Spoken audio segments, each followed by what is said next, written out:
말씀 보겠습니다.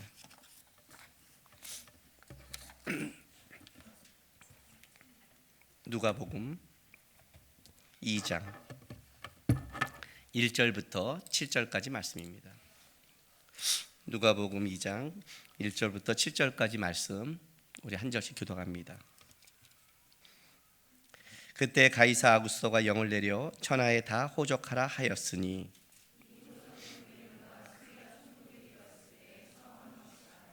모든 사람이 호적하러 각각 고향으로 돌아가매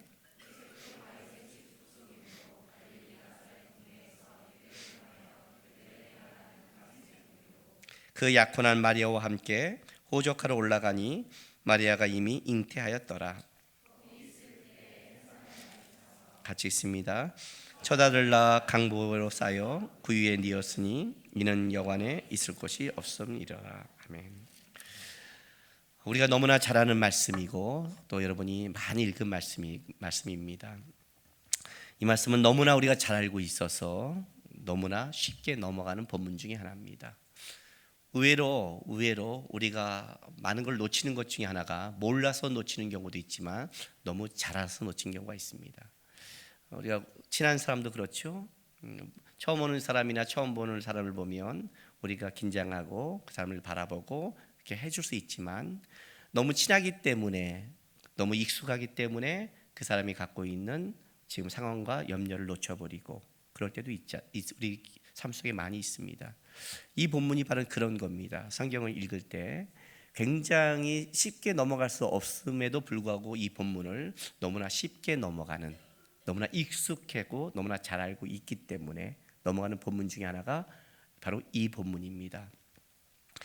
오늘 이 본문은 드디어 이제 예수님께서 이제 태어나시는 장면이죠. 드디어 여러분이 너무나 잘 알고 있는 곳에 태어났습니다. 왜 이렇게 쉽게 넘어갈까요? 제가 아는 어떤 목사님께서 저한테 이런 마음을 나눈 적이 있습니다. 교회 성도가 왔는데 이 성도가 교회를 떠난다는 겁니다. 왜 떠났냐고 물었더니 이 성도가 하는 말이 이제 자기는 더 이상 교회를 다닐 필요가 없답니다.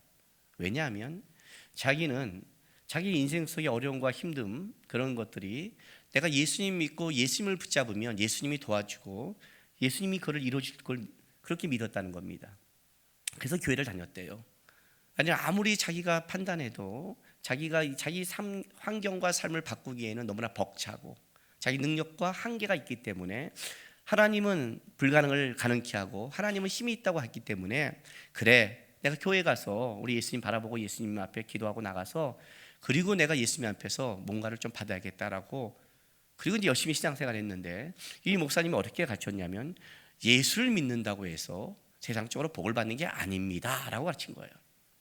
예수를 믿어도 세상적으로 복을 받을 수 있지만 그거는 예수 안 믿는 사람도 똑같습니다. 예수 믿는다고 더 건강하고 예수 믿는다고 더 사업에 잘 되고 예수 믿는다고 더 직장생활을 잘하고 예수 믿는다고 결혼하고 그런 거 아닙니다. 예수를 믿는 것과 세상적인 복과는 니꼬로가 아닙니다고 가르친 거예요. 그랬더니 이분이 처음에는 헷갈리더니 나중에 계속 말씀을 듣더니 예수를 믿는 게 세상적인 복과 연관이 없다면 그러면 저는 예수 믿을 필요가 없습니다. 왜냐하면 내가 교회를 나온 가장 큰 이유가 뭐냐면 이 세상을 바꿀 만한 이 세상 속에서 내가 살아갈 힘이 없기 때문에 그래서 내가 예수님을 붙잡았는데 목사님 설교를 듣다 보면 그게 아니라고 그러면 내가 왜 교회를 나오겠습니까? 저 이제 교회를 할 이유가 없어졌습니다. 교회를 떠나겠습니다. 이렇게 말한 거예요. 그러니까 이제 고민스러운 거예요. 이거 어떻게 해야 되죠? 그 사람한테 가서 아니 그래도 예수 믿으면 또 복도 줘요. 예수 믿는 게 그게 네 거로가 아니랄 뿐이지 그렇다고 예수 믿는다고 또 건강할 때 줄 때가 있고 사업도 잘 될 때가 있고 그리고 또 하나님 결혼도 시켜주고 역사도 해요. 이렇게 얘기해야 되나요? 이렇게 얘기해서라도 일단 교회에 잡아두는 게 나을까요? 고민스럽다고요. 약간 사기를 좀 칠까? 여러분들은 왜 예수를 믿습니까? 여러분 왜 교회에 나오시고 예배를 드리십니까? 예, 일부 때랑 똑같은 상황이네요. 눈이 껌뻑껌뻑하고 아무 생각이 없는, 아무 생각이 없으면 내가 교회를 왜 나온지를 모르죠. 그죠? 그 아무 생각이 없으면, 아니 교회 내가 아침에 그냥 씻고 나왔는데 왜 목사님의 배령과 나한테 시비야? 무슨 질문이야? 생각이 없는 사람이 아주 인생을 편히 살거든요. 그러다가 여러분이 언제 뭐에 부닥치냐면 여러분이 생각할 만한 걸 부딪힐 때가 있어요. 오늘 본문처럼 쉽게 넘어가다가 여러분 인생 속에 이제 여러분도 예수님을 바라보고 예수님께 기도하고 예수님께 바랬던 것들이 아니었을 때, 그게 부닥쳤을 때 여러분들은 뭐가 되는 거예요? 이때 주님은 어디 계셔? 살아있는 거야? 왜 이런 일이 벌어져? 이때 여러분이 이제 거기에 똑같은 것에 부닥치는 거예요. 마태복음 7장 한번 보십시다. 마태복음 7장 13절 14절. 마태복음은 5장부터 7장까지를 그 유명한 산상수훈이라고 합니다. 아주 기독교의 진리에 아주 정수가 담겨있는 말씀이죠. 그런데 이 뒷부분 산상수훈이 팔복으로 시작해서 드디어 이제 내 말을 듣고 지키는 자, 반석 위에 집은 자로 예수로 마무리하는 그 과정, 바로 앞에 있는 본문이 바로 13절부터 바로 그 거짓 선지자를 밝히는 요 본문입니다. 자 보세요. 좁은 문으로 들어가라. 멸망으로 인도하는 문은 크고 그 길이 넓어 그리로 들어가는 자가 많고 생명으로 인도하는 문은 좁고 길이 협착하여 찾는 자가 적음이로라. 이 말씀을 하고 나서 거짓 선지자를 삼가라 해서 열매로 그의 나무를 알아라 얘기하고, 그러므로 나의 말을 듣고 지키는 자는 이렇게 가는 겁니다.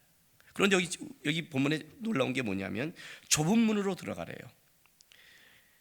멸망으로 인도하는 문은 크고 길이 넓고 그리로 들어간 자가 많은데, 이 좁은 문으로 들어가는 이 좁은 문은 어떤 문이냐면 생명으로 인도하는 문인데 좁고 길이 협착하여 찾는 이가 적대는 거예요.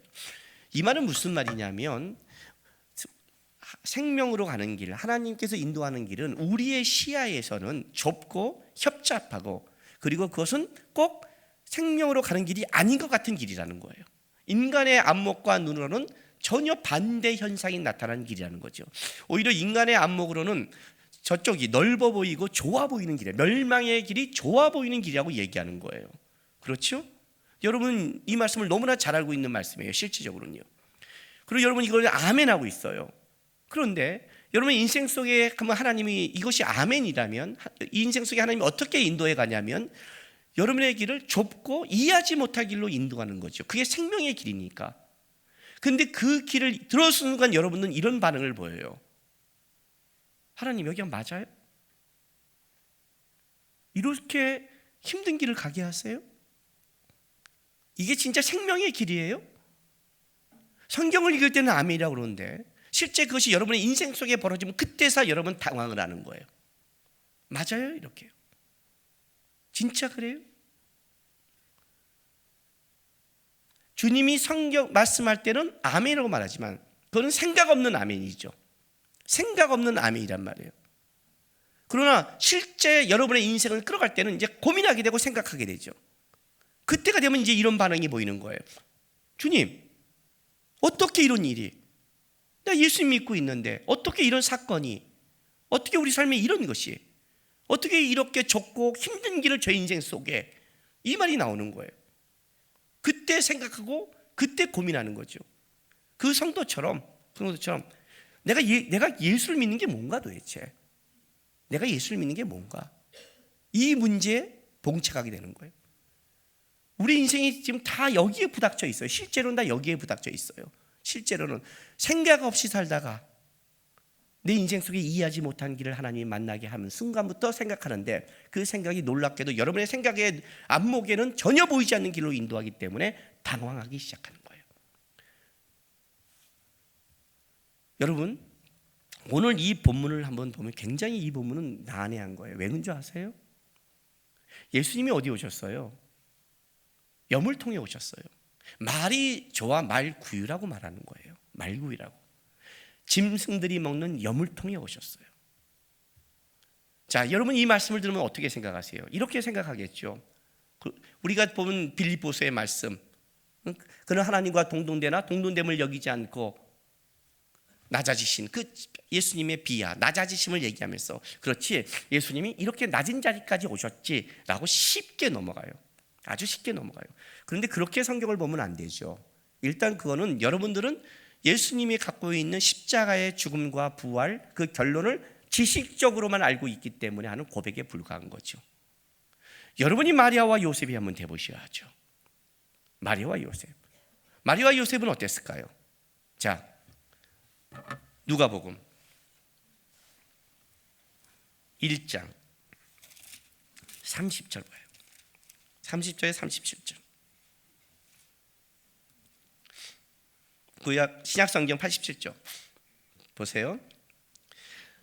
어느 날 가브리엘의 천사가 마리아에게 나타납니다.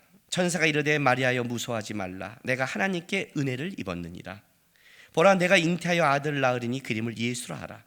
그가 큰 자가 되고 지극히 높으신 이의 아들이라 일컬어질 것이요 주 하나님께서 그 조상 다윗의 왕위를 그에게 주시리니 영원히 야곱의 집을 왕으로 다스릴 것이며 그 나라가 무궁하리라. 마리아가 천사에게 말하되 나는 남자를 알지 못하니 어찌 이 일이 있으리까. 천사가 대답해 이르되 성령이 내게 임하시고 지극히 높으신 이의 능력이 너를 덮으시리니 이러므로 나실바 거룩한 이는 하나님의 아들이라 일컬어지리라. 보라 내 친족 엘리사벳도 늙어서 아들을 배웠느니라. 본래 임신하지 못한다고 알려진 이가 이미 6달이 되었나니 대저 하나님의 모든 말씀은 능하시 못하심이 없느니라. 아무 감동이 없어요? 아이들 키우다 보면 이런 일에 봉착할 때가 있습니다. 아이들 키우면 얘가 하나님이 기도 쓰게 줬고 얘가 하나님이 나에게 주는 아이라고 믿고 있는 겁니다. 그런데 얘 아이들을 키우면 어떤 일이 벌어지냐면 얘가 진짜 하나님이 주신 아이가 맞아? 이걸 수없이 겪어요. 그렇게 기도했는데 목사님 가정에서도요 마찬가지예요. 하람이 하준이 키울 때도 얘네가 자랄 때 진짜 어떤 때는 맞죠 하나님이 주신 아이야 이러다가 어느 때 보면 제가 진짜 하나님을 아나?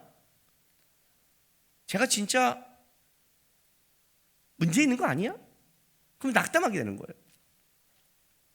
그때는 김하람, 하나님의 사람, 하준, 하나님의 길을 준비하는 자가 아니라 김사람 같아요. 김사람, 사탄의 사람, 김사준, 사탄의 길을 준비하는 자. 어찌 저럴 수가 있지? 이런 생각이 드는 거예요. 우리 집사람이 이제 엄마는 또 낙담하잖아요. 그럼 제가 낙담하면 어떻게 하냐면 옆에 있을 때 가만히 그때는 어떤 말도 위로가 안 되니까 왜냐면 나도 낙담하고 있으니까 근데 이제 앨범을 봐요. 이제 푸석푸석 보면 우리 집사람이 뭐야? 그러면 앨범이야? 무슨 앨범? 하람이 하준이 아기 때 앨범. 그럼 봐요. 아이들은 1살부터 5살까지가 천사죠. 그리고 1살부터 5살은 모든 아이들은 다 부모에겐 천재죠. 다른 애보다 11만 일찍 걸어도 얘는 운동신경이 특별한가 봐. 다른 애보다 말을 일주일만 빨리 해도 얘는 말 언어에 감각이 있나 봐. 부모는 다 여기 천재 소리를 다 하거든요. 조금만 지나면 다 포기하지만 어쨌든 그때는 그리고 그때는 모두가 이쁘거든요. 보고 있으면 이 사람이 이제 마음이 풀어져요. 그럼 제가 이런 말을 해요. 여보, 하람이를 보지 말고 하람이를 끌어가는 하나님을 봐. 우리를 만드듯이 당신을 만드셨듯이 이 아이를 만드실 하나님을 바라봐. 그럼 우리 사람이 좀 마음이 풀어져요. 하나님은 좀 마음이 좀 여유가 생기잖아요. 애들을 보면 없어지는데 그럼 이제 마음이 비고 그래 맞아 하다가 또 어떤 짓을 하면 저거는 하나님의 사람이 아니라 사람이야 사람. 사탄의 사람이야. 그러다가 또 얘가 잘하면 역시 하나님은 살아계셔. 이게 지금 반복되는 거예요 여러분. 그런데 만약에 하나님께서 내가 잠을 자는데 우리 집사람이 하는데 꿈속에 나타나서 남구가 내가 너희 집에 아들을 줄 것이다. 그 아이들이 이 민족을 통일실 것이며 이 땅을 영광스럽게 끌어나갈 영광의 아들을 줄 것이다. 기도로 키워라 하고 눈을 떴던데 우리 집사람도 같은 꿈을 꿨어요. 그리고 애를 가졌어요. 여러분 그 애를 내가 얼마나 기대하겠습니까? 그렇지 않겠어요? 굉장히 기대할 거 아니에요. 그런데 얘가 태어나더니 정교 꼴찌요. 애들을 패고 이빨 부러뜨려서 돈은 물어주고 나쁜 애들과 놀러 다니고 돌아올 기미가 안 보이고 살아간다면 내가 어떤 마음을 갖겠어요? 그게 천사가 준 게 아니라 내가 착각했나? 너무 애에 대해서 내가 감격해서 내가 헛것을 봤나? 진짜 이게 맞나? 그러지 않겠어요, 여러분? 지금 여기서 제일 난감한 사람이 누구라고 생각해요? 마리아 아니에요? 가브리엘이 나타났어요. 처녀가 잉태해서 아이를 낳는데요. 하나님께 은혜를 입은 자래요. 어떻게 이런 일이 있어요? 지극히 크신 능력이 너를 덮을 것이다. 대저 하나님의 말씀은 능하심이 없지 않다. 모든 게 가능하다. 하나님이 하신다. 걔는 그의 백성을 구원할 자다. 이스라엘을 구원할 자가 태어날 거다. 너의 친정 엘리사벳을 봐라. 노년에 얻었다. 너는 그보다 더 위대한 기적을 맛볼 것이다. 그리고 진짜 남자와 가까이 안 했는데 아기를 가졌어요. 놀라운 일이 벌어졌잖아요. 그렇죠? 얼마나 이 아이를 기대했을까요? 얼마나 기도했을까요? 얼마나 이 아이에 대해서 하나님이 이스라엘을 돌아보고 생각하고 자랐을까요? 그런데 그 아이를 낳으러 베들레헴에 갔는데 놀랍게도 어떤 일이 벌어져요? 베들레헴에서 아기를 낳을 조그만 방 한가운데도 하나님이 예비해 놓지 않은 거예요. 당황하지 않겠어요?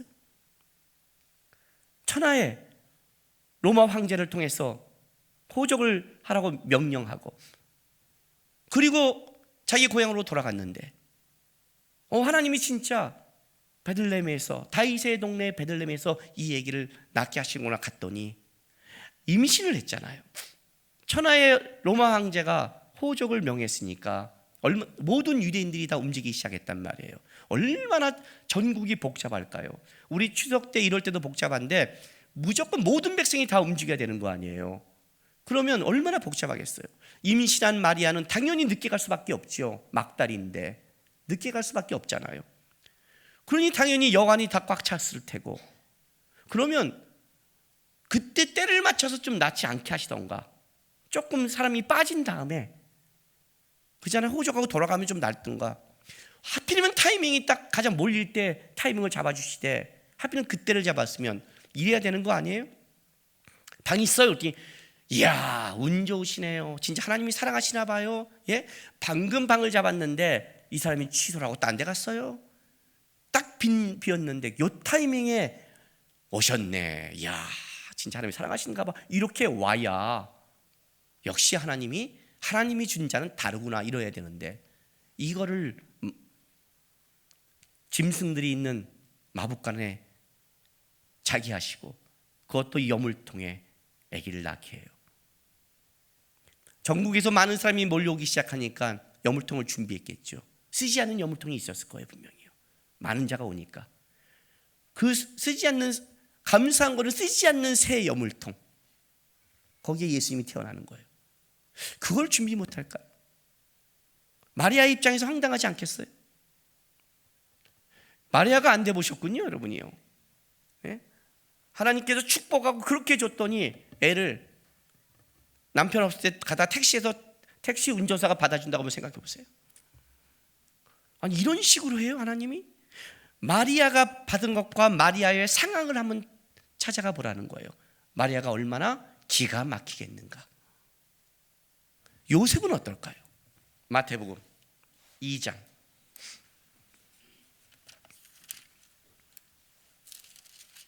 18절부터 보세요. 마태복음 2장 18절부터. 예수 그리스도의 나심은 이러하니라. 그의 어머니 마리아가 요셉과 약혼하고 동거하기 전에 성령으로 잉태된 것으로 나타났더니 성녀로 말미암아 마리아가 아기를 가졌는데 문제는 이것이 마리아도 요셉에게 얘기하지 않았고 아직도 주님도 요셉에게 얘기하지 않았기 때문에 요셉에게 있어서는 이거는 굉장히 곤란하고 문제가 심각한 상황이 된 거예요. 그렇지 않겠어요? 자기가 약혼한 아내가 법적으로 아내가 불이한 거고 부정한 거잖아요. 그런데 요셉은 의로운 사람이고 마리아를 사랑하는 마음이 있었기 때문에 19절에 그의 남편 요셉은 의로운 사람이라 그를 드러내지 아니하고 가만히 끊고자 하여 이 사건으로 돌에 쳐 죽이거나 정죄도 마땅하지만 이혼해도 마땅하지만 그렇지 않고 그래도 상처 주지 않고 조용히 끊으려고 고민하다가 끊으려고 하는데, 그런데 베란간 20절에 봤더니 이렇게 고민하고 생각할 때 주의 사자가 현명하여 이르되 다윗의 자손 요셉아 내 아내 마리아 데려오기를 무서워하지 말라. 그에게 잉태낸 자는 성녀로 된 것이라 라고 말씀하는 거예요. 그리고 역서된 것뿐만 아니라 놀라운 말을 해주는데 아들을 낳으니 이름을 예수라 하라. 이는 그가 자기 백성을 그들의 죄에서 구원할 자이십니다. 이렇게 말하는 거예요. 이름을 예수라는 이름까지 주면 자기 백성을 구원할 자야 하고 하나 더 나가서 보라 처녀가 잉태하여 아들을 낳을 것이요 그 이름을 임마누엘이라 하리라. 선지자에게 하신 말씀을 이루어 하신다 그래요. 이건 이사야에게 한 말이거든요. 이사야 시대 때 이사야를 통해서 하나님이 친히 징조를 보였던 사건을 얘기하는 거예요. 요셉은 의로운 사람이고 의롭다는 것은 하나님의 관계가 분명한 사람이라는 거예요. 하나님의 관계가 분명했다면 요셉은 아마 구역의 선지자의 말씀을 이해했을 거예요. 이해했으니까 주의 사자가 선지자의 말씀을 이루려 하라는 말을 아는 거죠. 성경을 생판 읽지 않았다면, 선지자의 말을 모른다면 이 말 자체를 모르겠는데 알고 있는 사건이거든요. 요셉아, 이사야를 통해서 했던 그 임마누엘, 하나님이 친히 징조를 보여서 유다를 구한 그 사건이 거기서 끝난 게 아니라 로마에 신음하는 이 시대 속에 절망 속에 하나님이 이스라엘 가운데 메시아를 보내는 그 사건이다. 마리아에게 준 자는 자기 백성을 구원할 자로서 하나님이 이 일을 친히 징조로 보인 사건이다. 그러니 두려워하지 말고 데려와라 하고 요셉이 그 말씀에 의지해서 데려온 거예요. 그리고 데리고 오고 있는데 하나님이 로마 황제가 명령해서 그 시대에 호적을 명하라 하는 거예요. 요셉이 이 마리아가 살고 있는 곳은 나사렛이에요. 나사렛은 갈릴리란 땅이에요. 이 갈릴리는 어떤 땅이냐면 갈릴리란 뜻 자체가 변방이라는 뜻을 가지고 있어요. 열왕기에 보면 찾아볼까요? 아예 열왕기 상 9장 볼게요. 열왕기상 9장 10절, 구약성경 528절, 528쪽, 열왕기상 9장 10절 보겠습니다. 솔로몬이 예루살렘 성전을 만들기 위해서 할 때 히람 왕한테 거래하는 거예요. 보세요. 솔로몬이 두 집 곧 여호와의 성전과 왕궁을 20년 만에 건축하기를 마치고 갈릴리의 땅 성읍 20곳을 히람에게 주었으니 이는 두로왕 히람이 솔로몬에게 그 온갖 소원대로 백향목과 잣나무와 금을 제공하였습니다. 히람이 두로에서 와서 솔로몬이 자기에게 준 성읍을 보고 눈에 들지 아니하여 이르기를 내 형제여 내게 준 이 성읍들이 이러한가 하고 이름하여 가불 땅이라 하였으니 외우기 좋죠. 가불. 우리 직장인들 딱 가슴에 와 닿죠. 가불. 이라 했으니 이 이름을 오늘까지 써. 이 가불 쓸모없이 버려진 땅이란 뜻이에요. 그러니 이 열왕기 이 시대까지 갈릴리 그쪽은 쓸모없이 버려진 땅이었고 솔로몬 이후부터 여기에 사람들을 이주시켜요.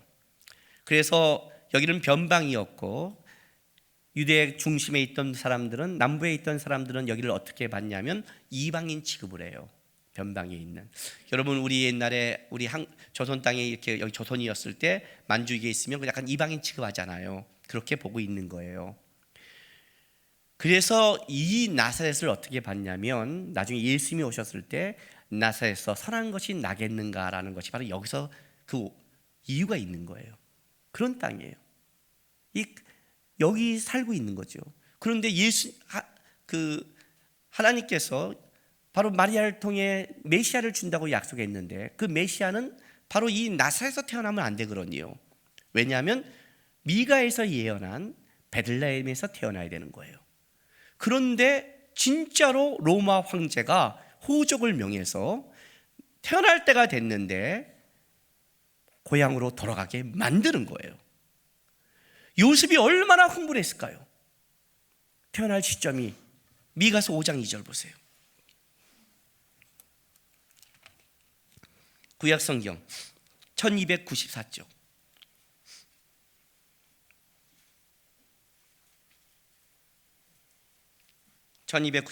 미가서 5장 2절. 미가의 예언입니다. 베들레헴 에브라다야. 자, 에브라다는 베들레헴의 옛 이름입니다. 우리 식으로 말할게요. 서울 한양아 이렇게 말하는 거예요. 강조죠. 강조하고 있는 거예요. 베들레헴을 너는 유다 족속 중에 작을지라도 이스라엘을 다스릴 자가 내게로 나올 것이라. 그의 근본은 상고의 영혼에 있느니라. 이스라엘을 다스릴 자가 내게서 나온다는 것. 미가서의 예언이죠. 요셉이 미가서의 예언을 알고 있기 때문에 요셉은 흥분했을 거예요. 왜냐하면 오늘 본문에 보면 그 2장, 누가복음 2장에 보면, 자 보세요. 2장 5절 뒷부분을 좀 볼게요. 그의 약혼한 마리아와 함께 호적하러 올라가니, 이 약혼한다는 말이 재밌는 말이에요. 아직 결혼하지 않은 상태죠. 그러므로 아직 결혼하지 않은 상태이기 때문에 이 아이가 요셉과 동침하지 않은 아이라는 것을 얘기하는 거고, 또 약혼이라는 것은 유대인들에게서는 법적으로 결혼한 상태로 들어가기 때문에 법적으로는 다윗의 자손이라는 걸 인정하는 그 마리아를 데리고 호적하러 올라간다는 표현을 써요. 왜냐하면 당시에 로마 황제가 명령해서 호적하러 모든 사람이 갔을 때 이 모든 사람에게 있어서 여자는 안 올라가도 되었기 때문에 그래요. 왜냐하면 이것은 그 집에 이 사람 저 사람 몇 명이 산다는 걸 직접 확인하는 게 중요한 게 아니라, 로마 황제가, 이게 이제 로마 첫 번째 황제 옥타비아누스를 얘기하는 건데, 그가 처음에 황제가 돼서 어떤 일을 하냐면 자기 나라를 온전히 효율적으로 통치하고 또 효율적으로 세금을 걷기 위해서 어떤 작업을 하냐면 자기 식민지 모든 곳에 인구조사를 들어가요. 인구조사를 해야 세금이 나오고 그 인구가 몇 명인지 알아야 효율적인 통치를 하잖아요. 그걸 하는 거예요. 그래서 인구가 몇 명인 걸 알고 싶은 거지, 뭐 범죄자를 탔듯이 그 사람이 주민등록증을 확인하는 게 중요하지 않아요. 그렇다면 이때 요셉만 올라가서 우리가 이 베들레헴의 원래 고향이고 여기 출신인데 가족이 몇 명입니다라고만 얘기를 하면 되는 거예요. 그래서 다 모든 사람이 올라가는 게 아니라 남자만 가도 되는 거죠. 그런데 마리아를 데려 올라가요. 근데 그 마리아는 여러분 알다시피 지금 막달이에요. 막달. 지금 우리 시대에도 임신을 하면 뭐라고 그래요, 여러분? 초기에 여행 가지 마, 위험해, 막달에 조심해, 이렇게 말을 하죠. 마찬가지로 이때는 여러분 좋은 차가 있는 것도 아니고 진짜 나귀를 타고 가도 불편하고, 이건 가다가 진짜 잘못하면 문제가 될 수 있잖아요. 그럼에도 마리아를 데리고 간다는 것은 요셉이 미가서의 예언을 알고 있는 거예요. 왜냐하면 이 아이가 바로 누구예요? 선지자가 말한 바를 이룰 아이라고 얘기했고 데려왔고, 마리아도 그걸 받았잖아요. 요셉에게 있어서 이 아이에 대한 기대감이 있을 거 아니에요. 드디어 이스라엘을 돌아볼, 우리의 간구를 돌아볼 하나님이 다윗의 자손. 그래서 오늘 본문에 뭐라고 나오냐면 4절에 이렇게 나오잖아요. 요셉도 다윗의 집 족속이므로 갈릴리 나사렛 동네에서 유대를 향하여 베들레헴이라 하는 떡집, 뜻이 떡집이로요, 예루살렘에서 8km밖에 안 되는 베들레헴은 다윗의 동네로, 다윗의 동네란 말이에요. 다윗의 동네, 다윗의 성, 다윗의 동네 할 때는 1차적으로 예루살렘을 얘기해요. 왜냐하면 예루살렘을 다윗이 뺏어서 섰기 때문에. 그러나 베들레헴도 다윗이 태어난 고향이기 때문에 베들레헴도 다윗의 족속이요 동네라고 표현을 써요.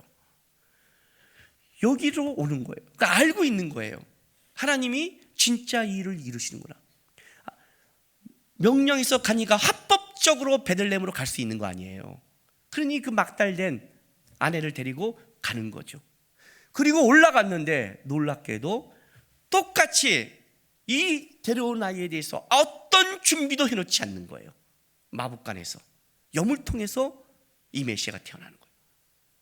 자기가 받은 하나님의 환상과 자기가 받은 하나님의 음성과 실제 자기가 삶 속에서 역사하는 그 사실이 너무나 차이가 나는 거죠. 그것도 너무나 차이 정도가 아니라 기가 막힌 차이를 가지고 나오는 거예요. 요셉이 얼마나 당황스러웠을까요? 그렇지 않아요? 얼마나 놀랐을까요? 이걸 어떻게 받아들여야 되나요 도대체? 이 사건을. 여러분이 예수를 믿는다는 것, 여러분이 예수님을 고백하고 예수님이 하나님 나의 주인이라는 것과 그것이 여러분의 인생 속에 하나님이 벌어진 사건이 180도 다르게 한다면 여러분은 어떻게 반응하시겠어요? 진짜 하나님 살아계신 거 맞아?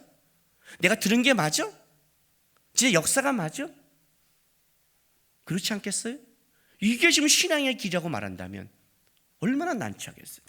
얼마나 난처하겠어요? 이해가 아직도 안 가는 거죠? 그리고 우리는 이 상황에서 맨날 고민하는 거죠. 여물통에 태어난 메시아를 어떻게 이해해야 되나? 하나님은 살아계신데 왜 나는 마법관에 있어야 되는가? 말이 마법관이지 여러분. 수많은 사람들이 오는 거예요. 여행지에 가는 호텔 가보세요 여러분. 어떤지.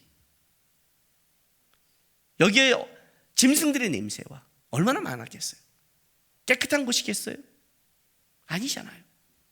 여기서 애를 낳게 하다니 메시아를. 어떻게 이걸 이해할 수 있을까요? 마리아와 요셉이 되면 당황스럽지 않겠어요? 이 본문이 그런 본문이에요.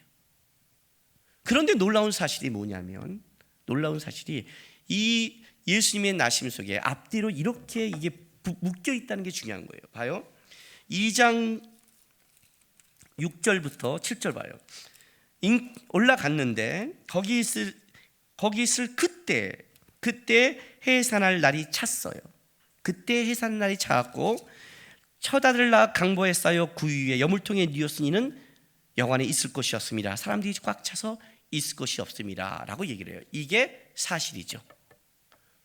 하나님께서 음성을 받고 살았는데 사실은 현실은 어떤 거예요? 여물통에 태어나는 것이 이게 현실이죠. 그리고 또 하나의 현실이 있는데 그게 2장 1절과 2절이에요. 그 현실은 이거예요. 그때. 자, 우리 성경의 이 그때란 단어는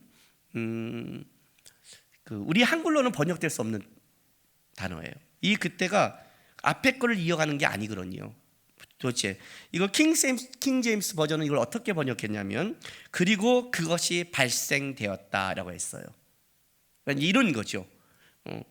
그때가 어떠냐면 이런 일이 하나님이 만들었어요. 이런 일을 발생했어요. 이런 일을 시작했어요. 이런 단어죠. 쉽게 말하면 이런 일이 생겼어요 라는 단어예요.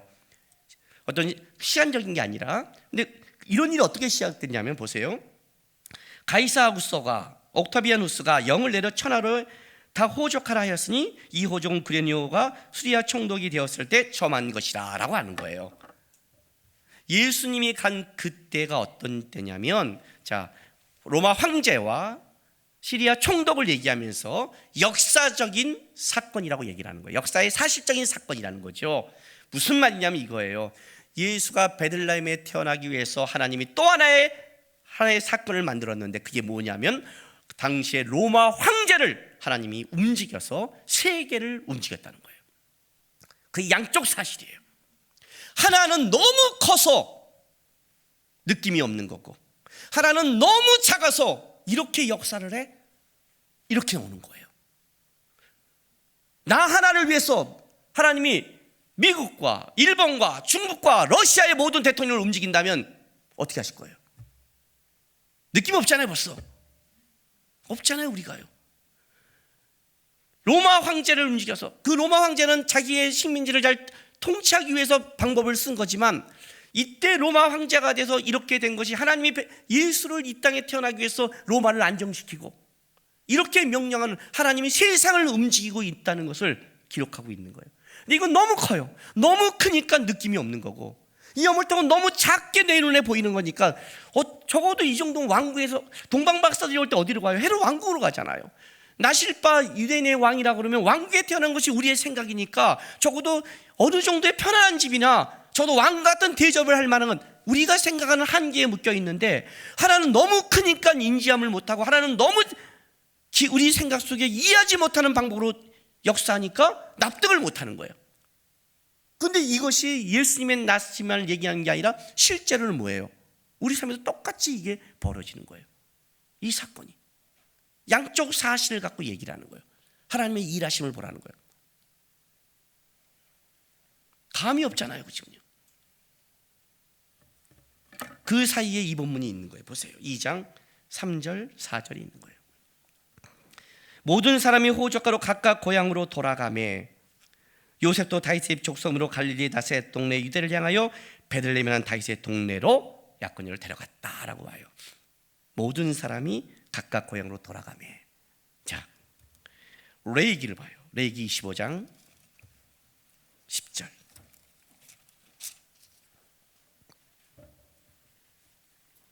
레위기 25장 8절부터 12절까지가 희년에 대해서 얘기하는 거예요.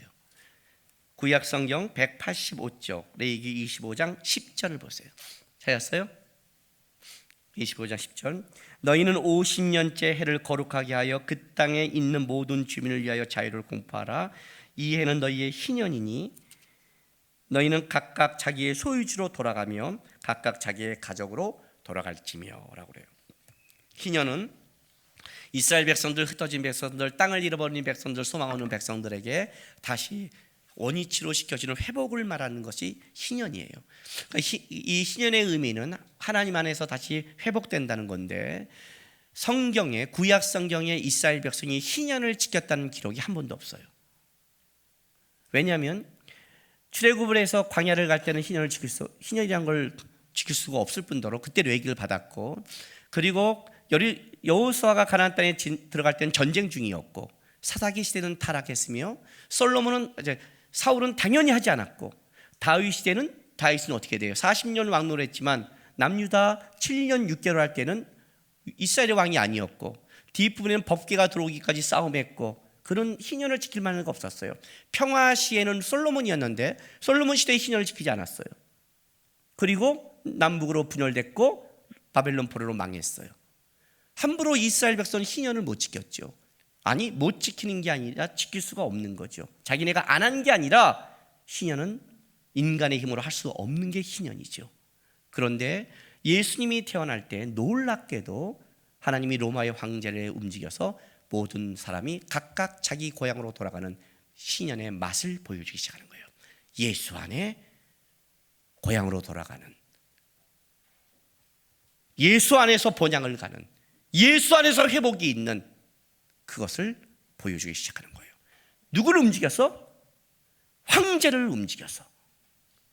세상의 모든 주인이라고 말하는, 세상의 권력이라고 말하는 그를 움직여서 바로 선지자가 말한 바 이 메시아가 태어날 베들레헴으로 돌아가게 하고, 단순하게 요셉과 마리아뿐만 아니라, 여러분, 만약에 요셉에게 하나님이 베들레헴에서 예수님을 태어나게 하려고 했다면 굳이 천하를 움직이지 않았고, 천사가 나타나서 태어날 때가 됐을 때 너는 베들레헴에 가서 태어나라 이렇게 말씀했다면, 요셉과 마리아만 왔고 딴 데는 한적하고 조용했으며 실방도 많았으며 메시아가 태어나는, 베들레헴에 태어나는 예언을 이룰 수 있었어요.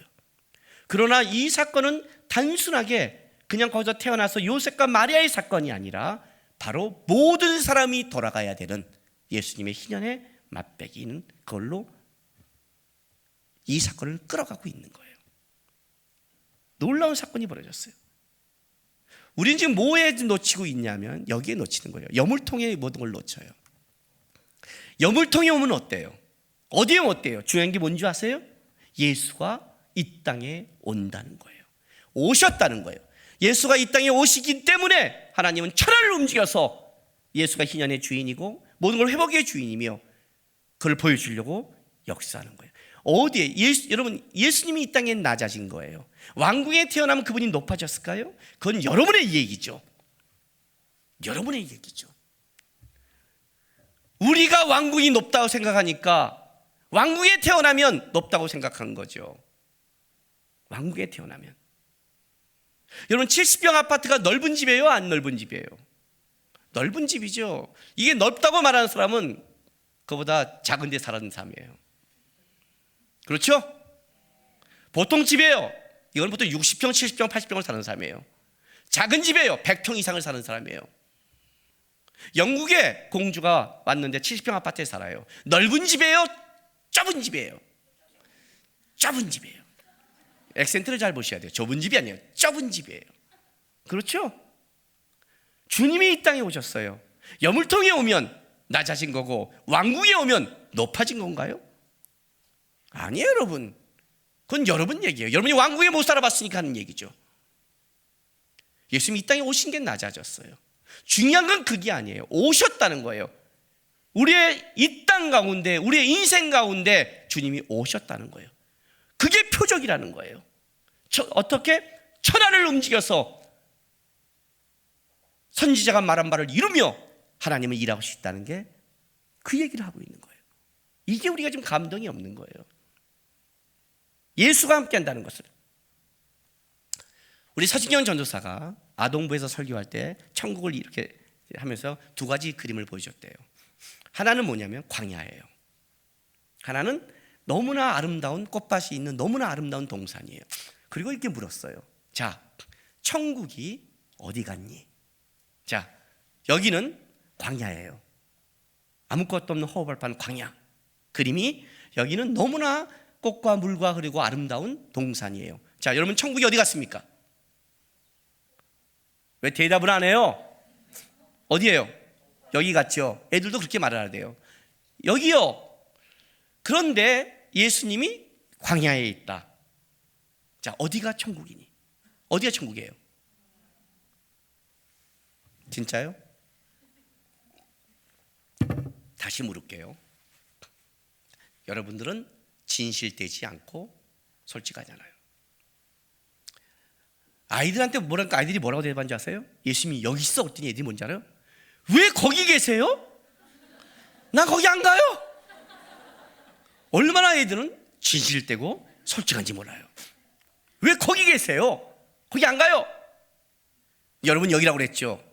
내가 좀 다시 예화를 들어드릴게요. 사업에 부도 맞았어요.